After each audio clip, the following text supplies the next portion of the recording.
C four craft and കുക്കിങ്ങിൻ്റെ പുതിയൊരു വീഡിയോയിലേക്ക് എല്ലാവർക്കും സ്വാഗതം. നിങ്ങൾ ആദ്യമായാണ് ഈ ചാനൽ കാണുന്നതെങ്കിൽ സബ്സ്ക്രൈബ് ചെയ്യുക, തൊട്ടടുത്തുള്ള ബെല്ലൈക്കൺ കൂടി ഒന്ന് എനേബിൾ ചെയ്യുക. ഇന്ന് നമുക്ക് ആട്ടിൻ്റെ കുടൽ ടേസ്റ്റി ആയിട്ട് വരട്ടിയെടുക്കുന്നത് എങ്ങനെയാണെന്ന് നോക്കാം. ഇത് വളരെ ഹെൽത്തി ആയൊരു റെസിപ്പിയാണ്.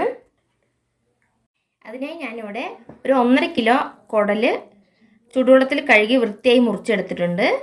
പിന്നെ നമുക്കിതിലേക്ക് വേണ്ടത് 1 കപ്പ് ചുവന്നുള്ളി ചെറുതായി മുറിച്ചെടുത്തത്, വെളുത്തുള്ളി ചതച്ചത് 1 ടേബിൾ സ്പൂൺ, ഇഞ്ചി ചതച്ചത് 1 ടേബിൾ സ്പൂൺ, മല്ലിയില ആവശ്യത്തിന്, 1.5 ടേബിൾ സ്പൂൺ മല്ലിപ്പൊടി, 1 ടേബിൾ സ്പൂൺ മുളക് പൊടി, 1/2 ടീസ്പൂൺ മഞ്ഞൾപ്പൊടി, ഉപ്പ് ആവശ്യത്തിന്, 1 ടീസ്പൂൺ ഗരം മസാല, 1 ടീസ്പൂൺ ജീരകപ്പൊടി, 1.5 ടീസ്പൂൺ കുരുമുളക് പൊടി, 2 ടേബിൾ സ്പൂൺ വെളിച്ചെണ്ണ. ഇനി നമുക്ക് കുടലൊന്ന് വേവിച്ചെടുക്കാം. അതിനായി നമ്മൾ മുറിച്ചെടുത്തിരിക്കുന്ന കുടൽ പ്രഷർ കുക്കറിലേക്ക് ഇട്ട് കൊടുക്കുക.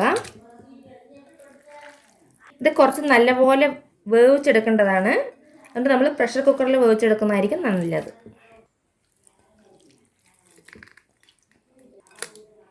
പിന്നെ നമ്മളിതിലേക്ക് ചുവന്നുള്ളി ചേർത്ത് കൊടുക്കുക, വെളുത്തുള്ളി, ഇഞ്ചി, മല്ലിയില, മല്ലിപ്പൊടി, മുളക് പൊടി, മഞ്ഞൾപ്പൊടി, ഉപ്പ്, ഗരം മസാല, ജീരകപ്പൊടി, കുരുമുളക് പൊടി, ഇത്രയും ചേർത്ത് കൊടുത്തിട്ടുണ്ട്. ഇനി നമ്മളിതിലേക്ക് തക്കാളിയോ സവാളയോ ഒന്നും തന്നെ ചേർക്കേണ്ട ആവശ്യമില്ല. ഇനി ഇത് നമ്മൾ കൈ കൊണ്ട് നന്നായി ഒന്ന് കുഴച്ചെടുക്കാം.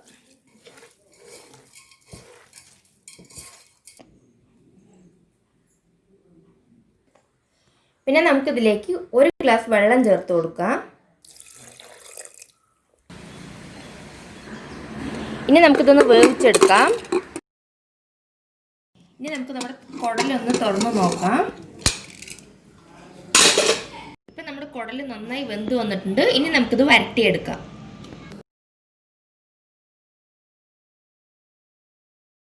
ഒരു പാൻ ചൂടാക്കി എടുത്തിട്ടുണ്ട്. ഇനി അതിലേക്ക് നമുക്ക് വെളിച്ചെണ്ണ ചേർത്ത് കൊടുക്കാം.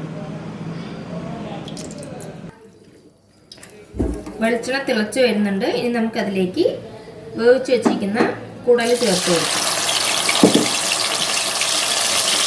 നമ്മളിതിലേക്ക് വേറെ ഒന്നും ചേർക്കുന്നില്ല.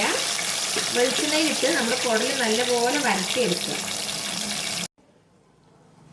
അപ്പം നമ്മുടെ ഗ്രേവി നന്നായി തിളച്ച് വരുന്നുണ്ട്.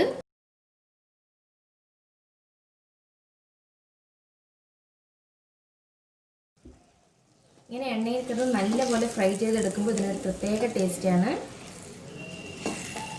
അപ്പം നമ്മുടെ കുടൽ വരട്ടിയത് റെഡിയായി വന്നിട്ടുണ്ട്. ഇനി നമുക്കിതിലേക്ക് കുറച്ച് മല്ലിയില ചേർത്ത് കൊടുക്കാം.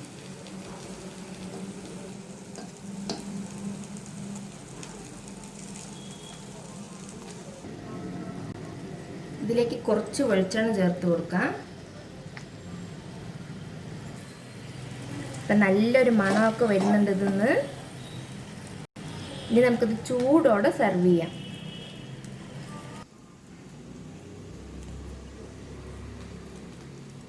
ഇത് നമുക്ക് ചപ്പാത്തിയുടെയും പൊറോട്ടയുടെ ഒക്കെ കൂടെ കഴിക്കാൻ നല്ലൊരു ഡിഷാണ്.